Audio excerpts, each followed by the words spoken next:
ouvir o som do céu, tua glória contemplar.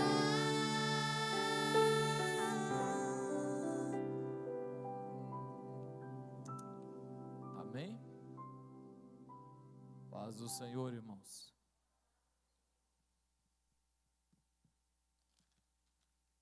Qual livro? Colossenses, capítulo 2. Colossenses, capítulo 2.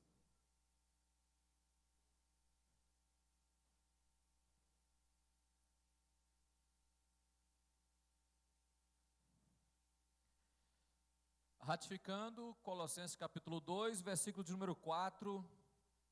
E atenção para o raciocínio, porque senão depois você fica perdido, né? Assim digo, para que ninguém vos engane com raciocínios falazes. Amém? Amém, irmão? Poderia sentar.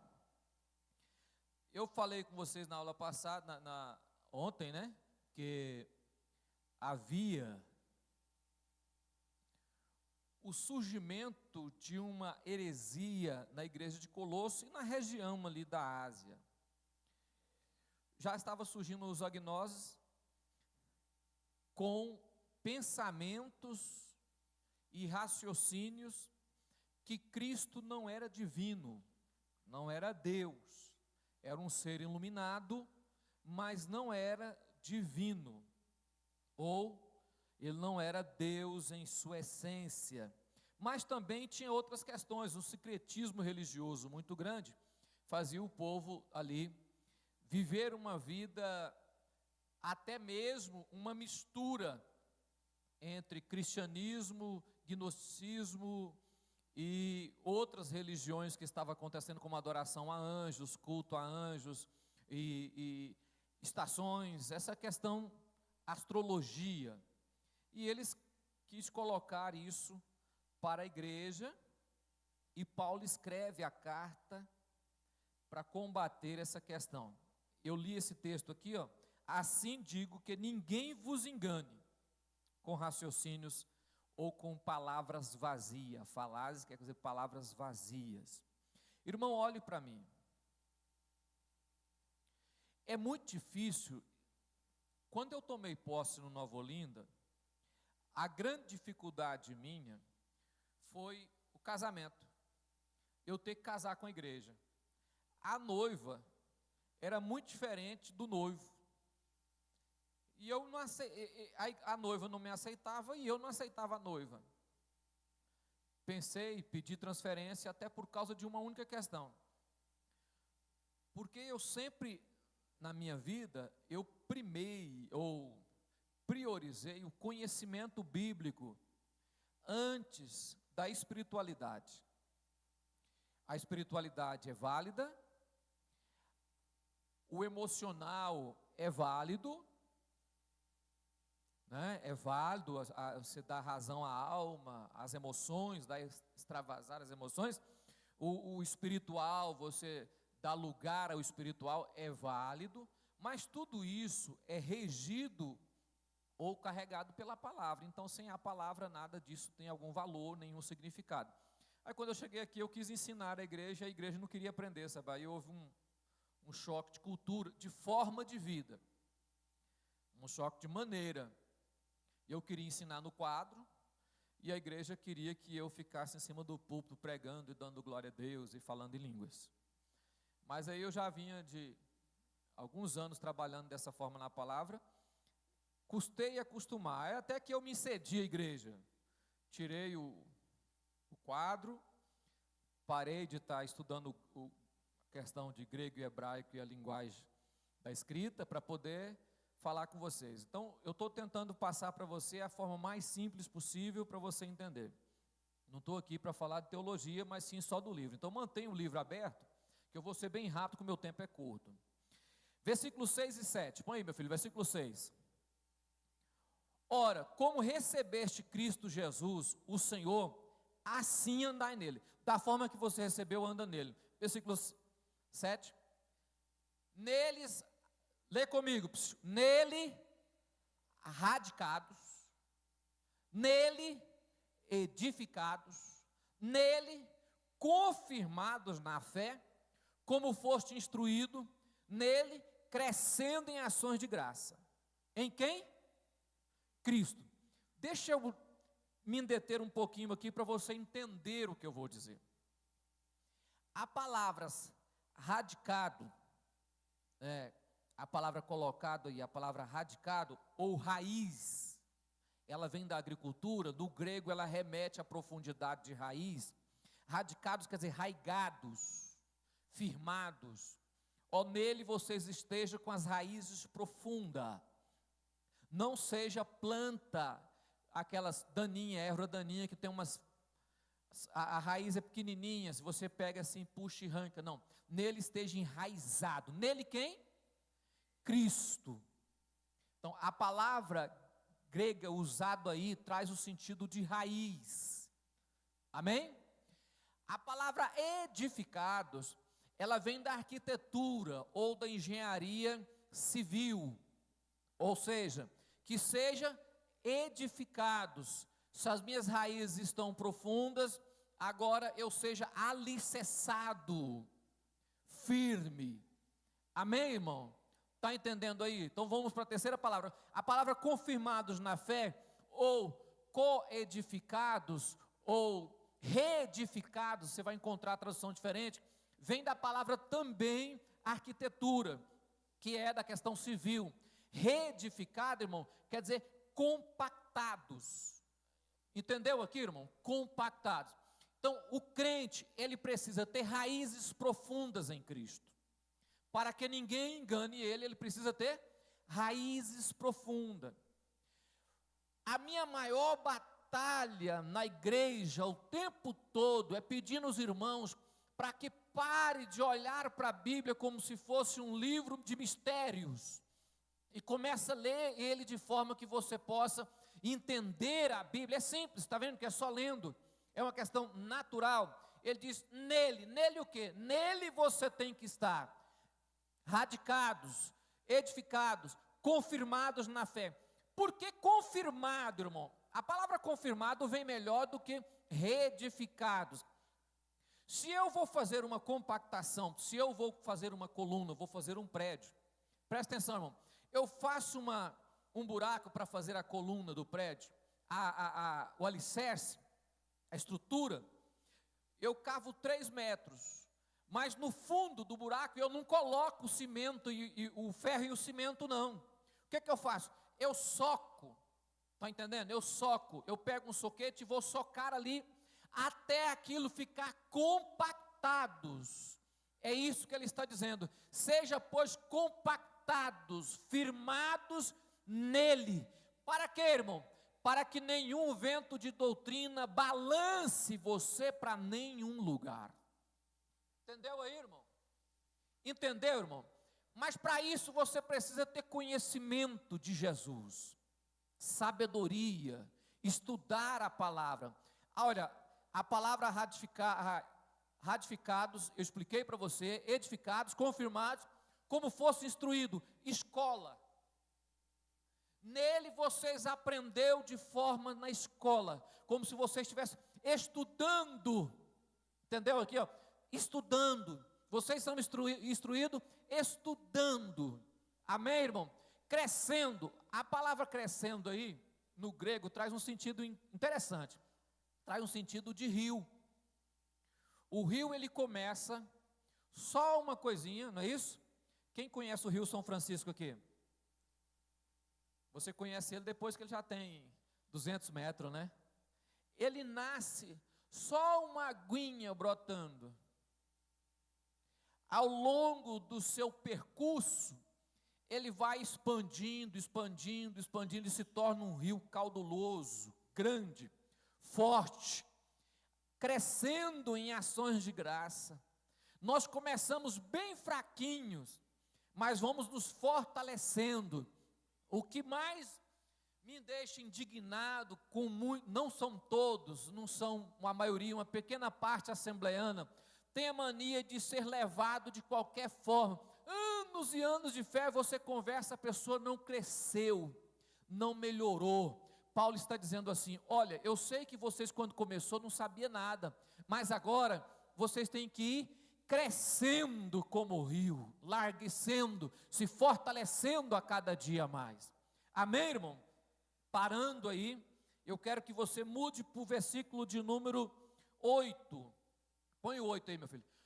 Cuidado que ninguém vos venha e enredar com filosofia. A palavra filosofia é com sabedorias vãs, sutileza. Tradições de homens ou rudimentos, a palavra, conforme rudimentos do mundo. Tradição é aquilo que é passado de pai para filho. Olha para mim aqui, irmão. Aquilo que é passado de pai para filho. Eu tenho que entender que a palavra de Deus é superior à minha cultura, à minha tradição, e à tradição de qualquer pessoa, de qualquer família, de qualquer ser humano. Eu não posso deixar as pessoas me enganar com palavras.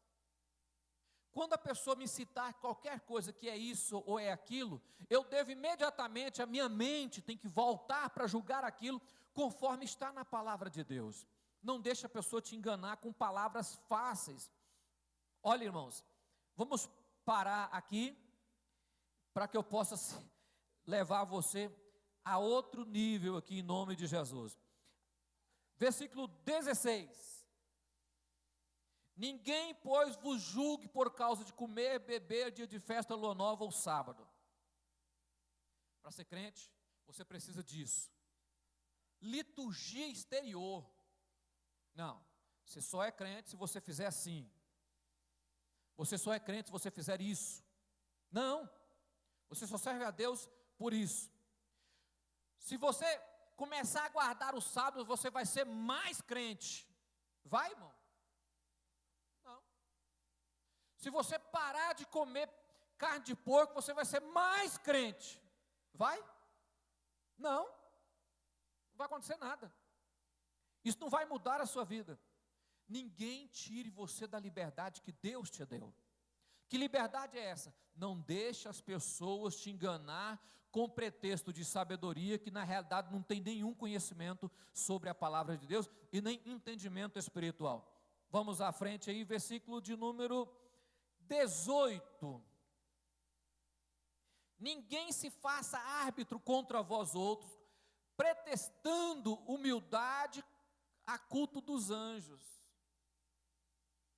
Olha para mim, irmão. Não adianta apresentar estilo de humildade, tentando enganar você, dizendo que é espiritual. Por que que ao longo dos anos a igreja foi perdendo a questão de revelação e profecia? Que é algo de Deus, revelação e profecia é algo de Deus, é dom de Deus. Mas ao longo dos anos as pessoas foram perdendo a credibilidade. Exatamente porque as pessoas querem guiar a vida dos outros com profecia, com revelação. Tem uma aparência de humildade, mas quer sobrepor as pessoas só porque profetiza. Não. Eu preciso entender que quanto mais Deus me usa, mais humilde eu tenho que ser. E não a aparência, ser humilde na real. Culto a anjo, eu nem vou falar isso aqui, que teve uma época que os pregadores aí do Lucas começou, né, Lucas?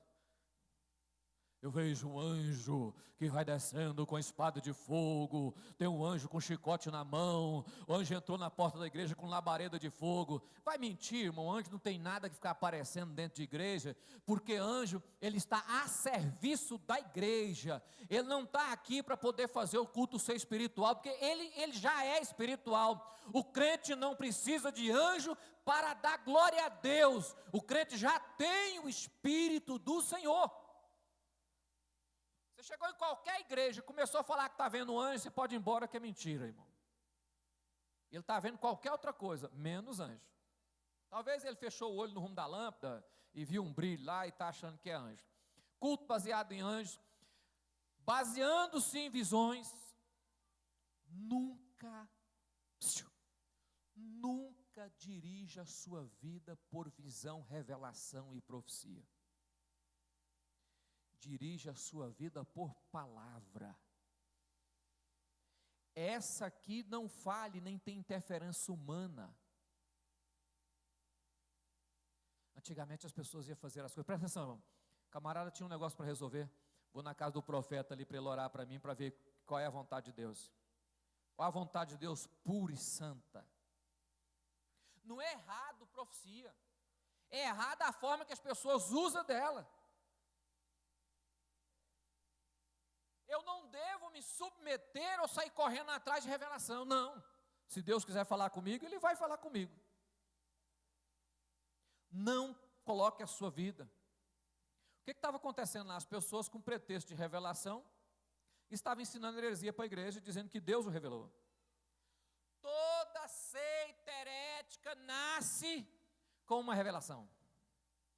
Tive uma revelação de Deus.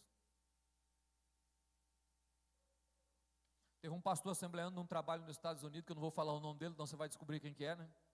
Famosíssimo no Brasil, famosíssimo, a filha dele canta abençoadamente.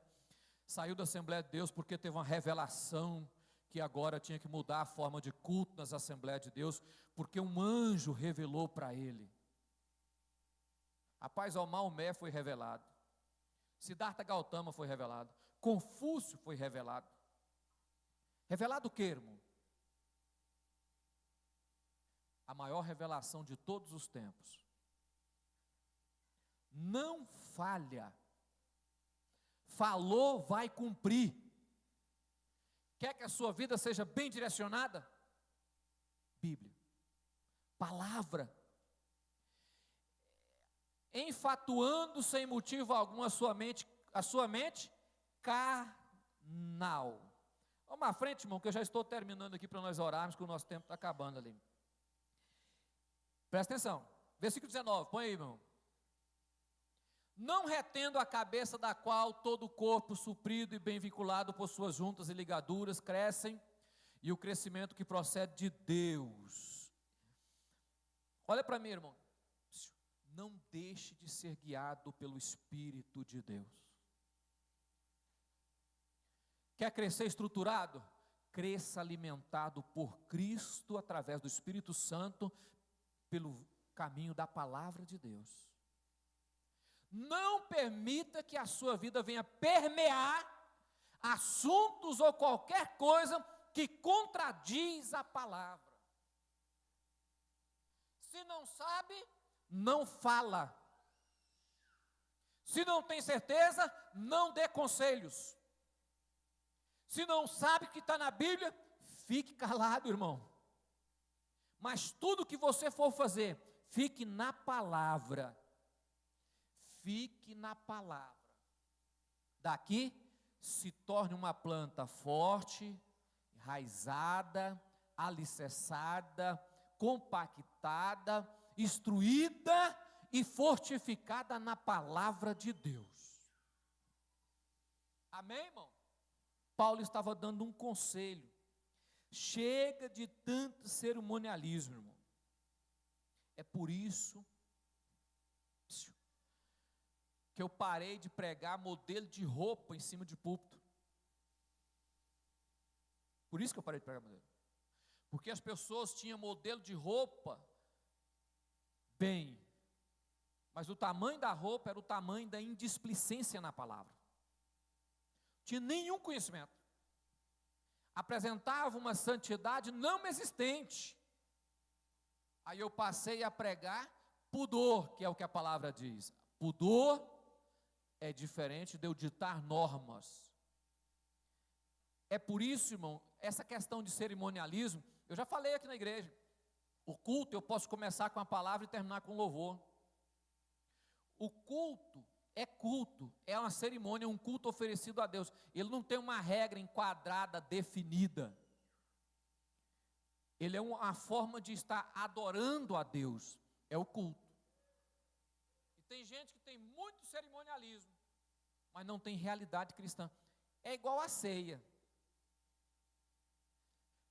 Não adianta eu pegar o pão e o vinho, mesmo não estando pecado, mas não ter conhecimento do que significa pão e vinho. Não estar sabendo o que quer dizer pão e vinho. Não trazer na mente porquê do pão e vinho. Eu não tenho entendimento. Por que você toma ceia? Não sei. Por exemplo, irmão, eu não brinco com a ceia. Eu jamais pego o pão e vou brincar com ele. Eu jamais pego o vinho e vou brincar com ele. Por quê? Porque por aquilo que eu digo que ele é. Se ele representa corpo e sangue de Jesus, eu vou brincar com ele? Não. Então, se eu tenho conhecimento que ele representa, então também não faço brincadeiras.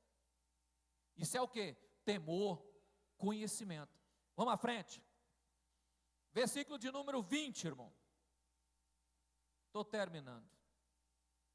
Se morreste com Cristo para os rudimentos do mundo, porque como se vivesse no mundo, vos sujeitai às ordenanças. Olha para mim, irmão.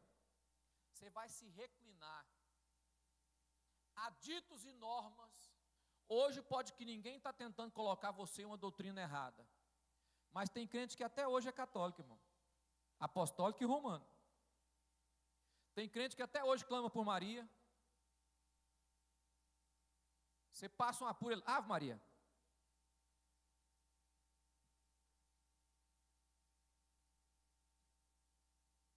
Se deixa enganar por rudimentos, coisa que ficou no passado.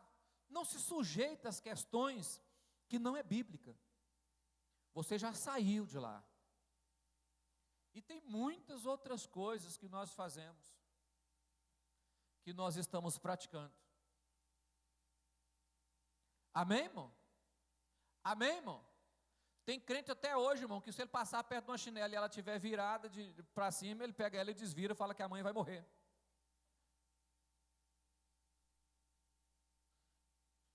Hã? Tem gente que ainda faz o sinal da cruz até hoje também, né? Saiu de lá, mas não saiu dele, está aqui dentro aqui ainda. Nós não podemos sujeitar as coisas que não têm nenhum valor espiritual. Não significa nada. Não tem nenhum valor. Amém, irmão? Pastor Adilson, sabia que tem gente que guarda a quaresma até hoje? Crente. Tem gente que vai para a festa junina porque sabe que está louvando a São João. Ele vai lá, porque aí, ó, já tem um aí, aqui já está lá.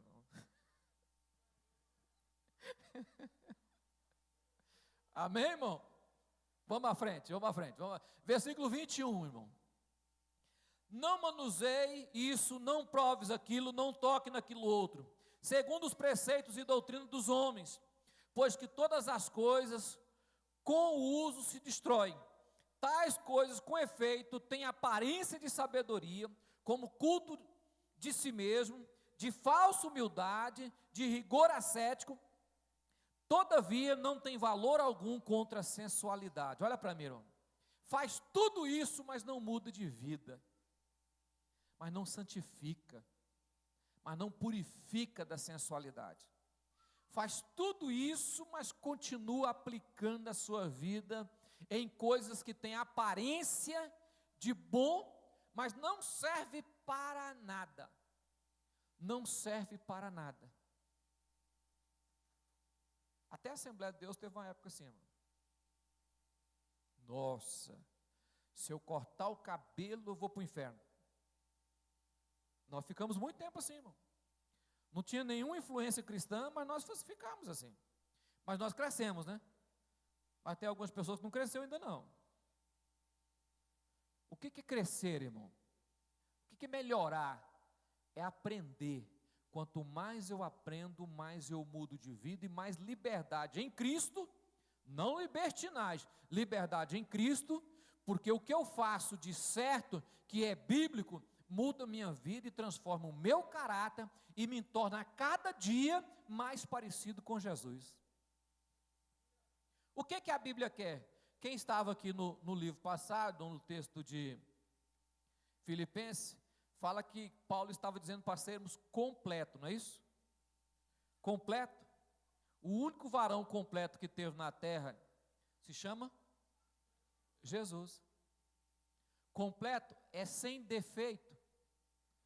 É aquele que está sem precisar fazer nada. Ele é completo.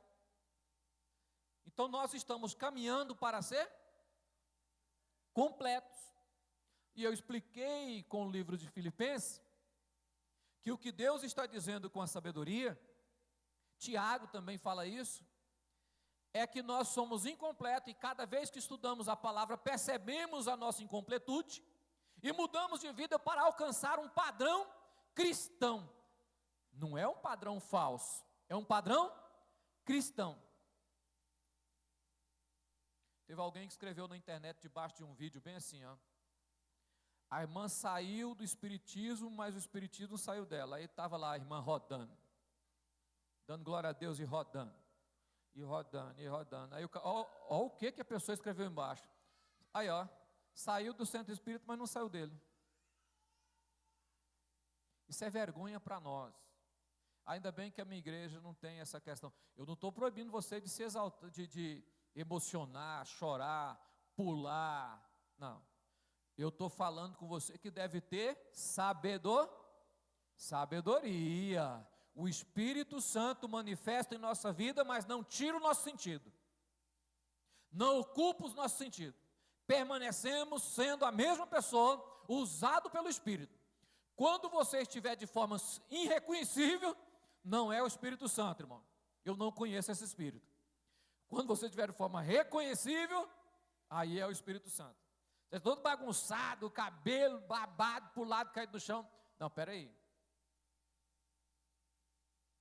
O Espírito do Senhor cuida da igreja e usa a igreja da forma que a igreja é.